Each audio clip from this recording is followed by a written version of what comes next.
રાજા ધરતી માથે જો કદાચ ગોહેલના મઢ મંદિરમાં બેઠી હોય બાપ અને મને ગોહેલના સોરું જો કદાચ યાદ કરે અને એના દુઃખને ભાંગતી નો આવું તો હું સામું નો કહેવાય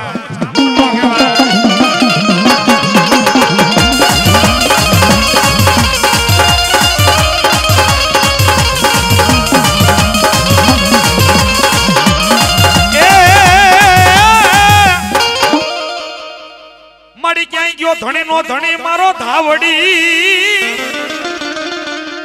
એ મારો ભાગ્યા એ મારો ભાગ્યા એ મારો ભાગ્યા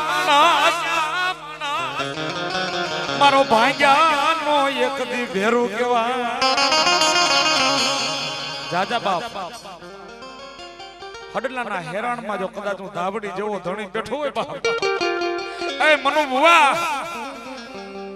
તે તો નહીં બાપ જો પણ કદાચ તારી 72 પેઢીની માલિકા મને જમણા હાથે જો કદાચ મને ધાવડીને જમાડી હોય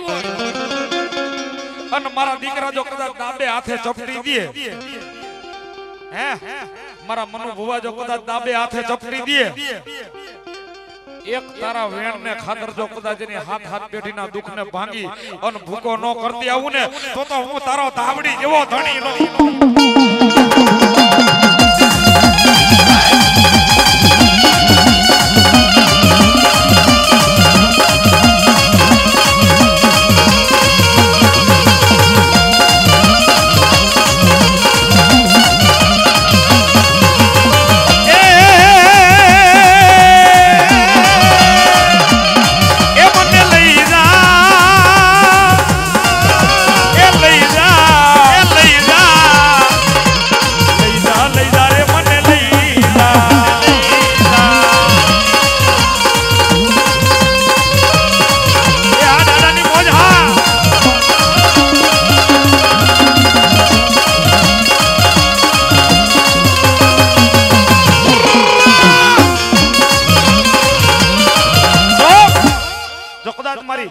ગોહેલના મઢ મંદિરમાં જો કદાચ મારો ધાવડી જેવો તો કદાચ ધણી બેઠો હોય અને કદાચ આટલા બધા હજારો માણસનું દુઃખ ભાંગી નાખ્યું છે મારા મનુ ભુવાની લટે રમનાર હે મારા મનુ ભુવાની લટે રમનાર મારી ધાવડીએ હજારો માણસનું દુઃખ ભાંગી નાખ્યું છે જો કદાચ મારી ધાવડીએ જો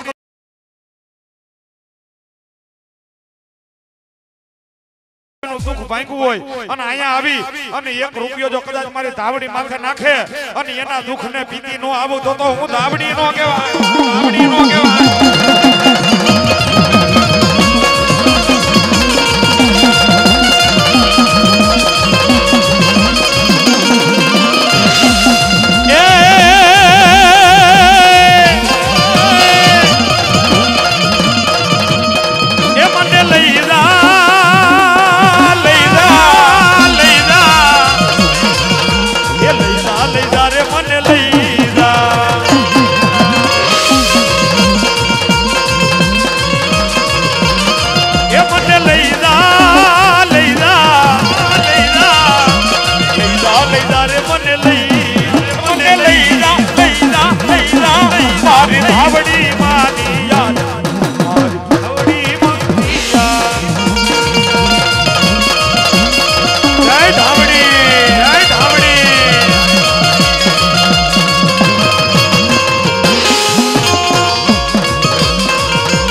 વિચારવામાં તો 1 મિનિટ જ થાય પણ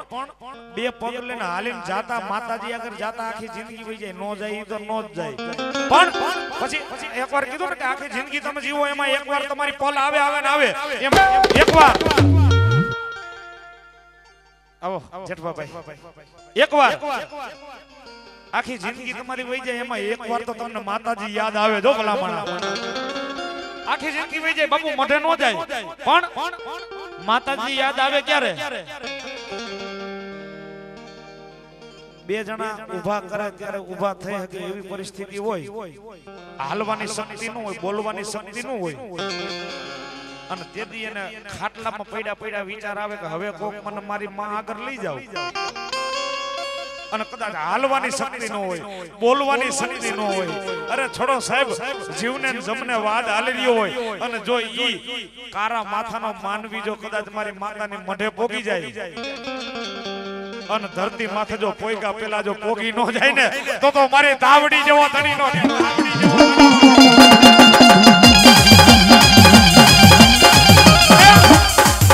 પછી ખાટલા પડ્યો હું કે ખબર છે એ મને લઈ જા આના મડડાની મોર આના મંદિરિયાની મોર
મેલડી એ મારી દુનિયા આખી નો જેદી હોય દાતા બહુ સાચી વાત કરી દઉં ને ભાઈ તો કોઈ દી રહીમો નથી આવડી ઉંમર થઈ કોઈ દી બાપુ ગંજી પતો હાથમાં નથી જાયલો પણ મને એટલી ખબર છે કે ગંજી પતાની અંદર 52 પતા હોય અને એક બીજી ખબર પડે છે કે 52 પતાની માલિપાથી હુકમનો એક કાઢી લ્યો ને એટલે 51 પતા નકામા થઈ જાય પણ આપણા હિન્દુ શાસ્ત્રને પાના ખોલીને જોઈ લ્યો ને તો મારી મેલડી છે ને એ હુકમનો એકો છે ઓ ભલામણા હે દાદા મારી મેલડી નું નામ લ્યો મારી નનામે બાળકી મારી મોપિયા બોકડા વારી જો કદાચ મારી મેલડી નું નામ લઈને હાલ મારા દીકરા આંગરી સિંધે ખાલી મેલડી માતાજીને કારણ કે હું વર્ષના 100 માંડવા વગાડું ને એમાં 70 માંડવા મેલડી માં ના હોય એટલે મને વધારે અનુભવ શબ્દ ઉપર ધ્યાન દેજો અને માતાજીના ભુવા છે ને ખાસ કરીને શબ્દ ઉપર ધ્યાન દેજો મારી મેલડી માતાજીને કોઈ માનતો હોય મારી મેલડી માતાજીનો કોઈ ભુવો હોય મારી મેલડી માતાજીનો કોઈ ઉપાસક માણા હોય ને એની સામે જો કદાચ કોઈ કારા માથાનો માનવી આંગરી સિંધે એને તુકારો દેવાની તો વાત આખી રહી પણ જાજા આ બાપ મારી મેલડીનો ભુવો હોય મારી મેલડીનો બાનાધારી હોય મારી મેલડીની કિરિયાત હોય એની સામે જો કદાચ કોઈ કારા માથાનો માનવી જો આંગરી સિંધે અને એના વેઠાને વાઢી નો નાખું ને તો હું મેલડી નો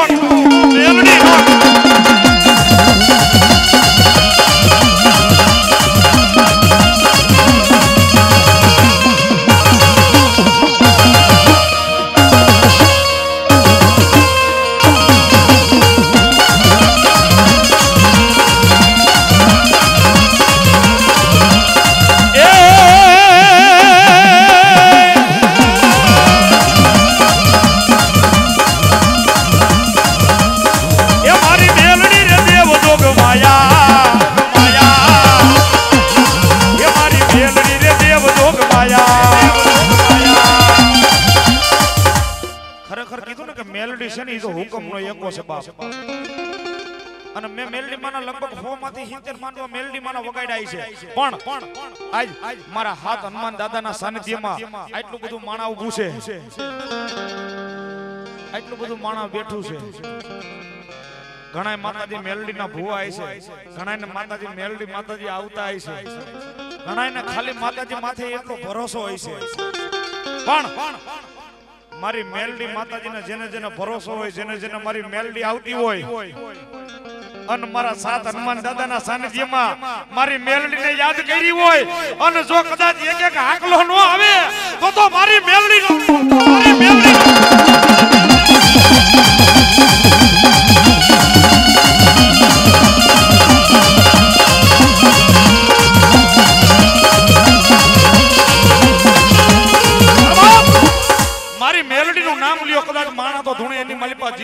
પણ જો ખરેખર તન મન હૃદયથી જો કદાચ મેલડીને માનતા હોય અને જો આજ કદાચ નવા ગામના પાદરમાં જો પથ્થરને પાણા નો ધુણાવે તો મારી મેલડી નો કેવું મેલડી નો